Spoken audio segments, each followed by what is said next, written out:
Simon and I thought it might be interesting for you to see what it's like for like a normal day for us when we do have guests on board, just to get an idea of how we're doing it.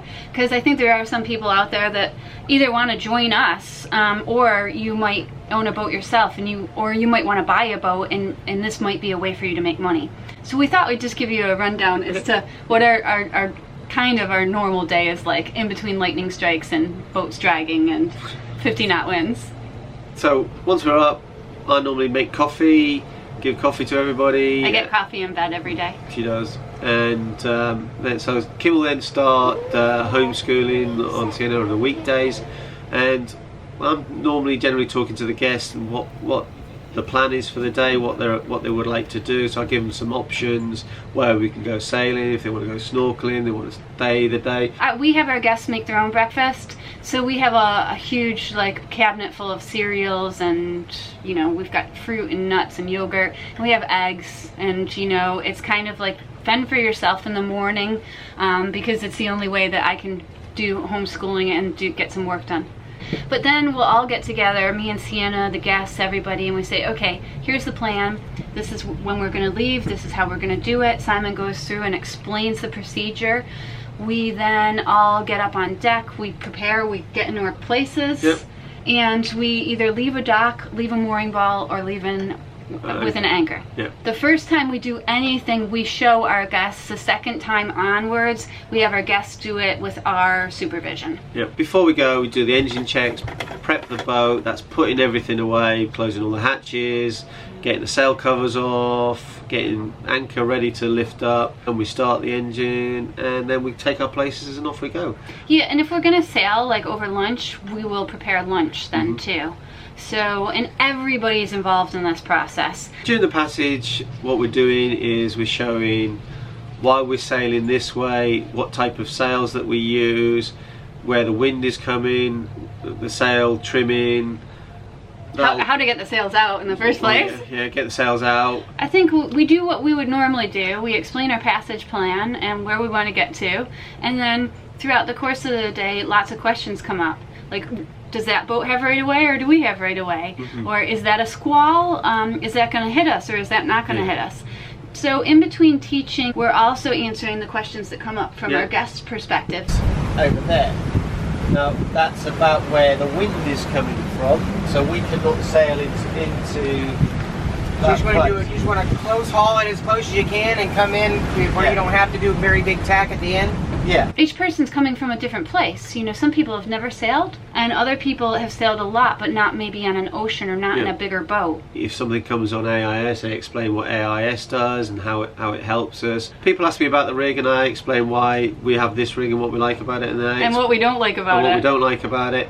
And also I explain the different types of rigs and what's the pros and cons of that. And that's just one question, you know, and some people want to know, how do you provision to cross an ocean, or and just it comes up like naturally in conversation. And we don't just talk about boats either, you know. We get to know our guests and find out about their children, and you know, just their aspirations and maybe their career and why they're doing what they're doing, and very kind of flowing. Yeah, very. So when we come into an anchorage or a mooring balls, we get the guests to do that under our supervision. So I'm explaining whoever's on the helm what I do and what I think is the best way to do it, and Kim's up on the bow explaining how to pick up a mooring ball or drop the anchor and doing her stuff. Yeah, and I love it because Simon and I always do it first. So I'll do the first mooring ball and the first anchor, and we do it as a team. And I later explained to our guests that we've done it like 20,000 times.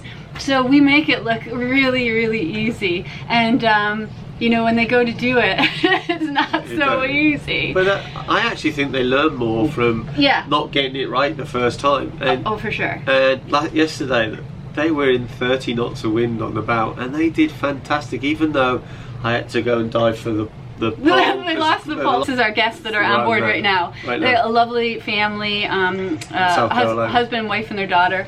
And I think we tried, what, 8 times? Probably 8 times, but they did it.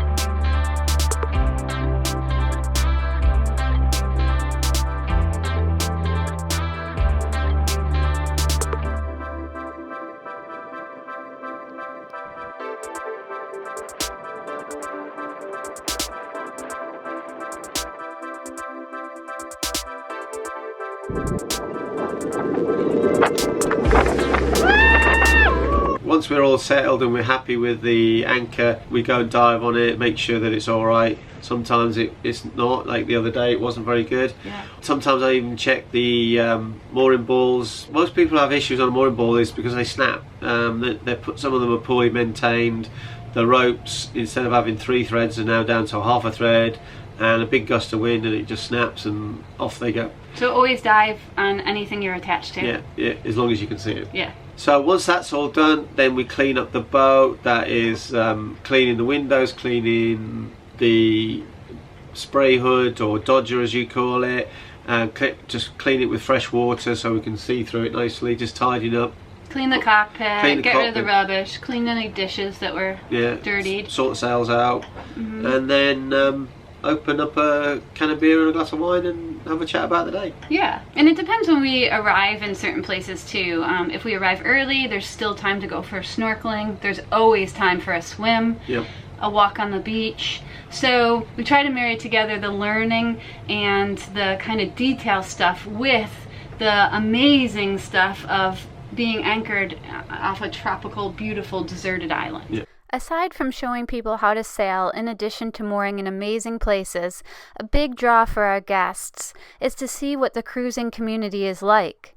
With our guests, Sam, Carrie, and Amanda, we were able to take them to a pig roast on a deserted island put together by all the cruisers in the area. They got to talk to over 20 boats, asking various questions and just soaking up the cruiser community's lifestyle. That's not something you can get with a sailing school or simply chartering a boat. They say that when one door closes, another one opens. Simon and I are rather grateful that we ran out of money and have had to be inventive to keep cruising. It's all magic. My dreams have come true. We feel that we're offering something very special to our paying guests. Not only are they able to learn new skills, gain a greater confidence in sailing, and enjoy remarkably beautiful destinations, but they also get a glimpse into what the cruising community is truly like. Sailing Britican has been very, very pleasurable. Simon and Kim have both made it a point to make sure that we were comfortable and that we were comfortable doing the jobs they gave us to do. Very, very knowledgeable. And never stopped answering questions. Yeah, the instruction was really easy. Amanda and I worked the anchor and the mooring balls, and Kim's instruction was very calm, and she explained why you do this and how this works, and by the end we were comfortable doing our jobs and raising the sails, and their instruction is really great. Yeah, you did fantastic, and Kim and I just sat down and relaxed and watched you, and we didn't have to tell you anything, so you did really, really well. I'm really, really pleased, and I think you're gonna, if you choose to do this life, I think you're gonna do great.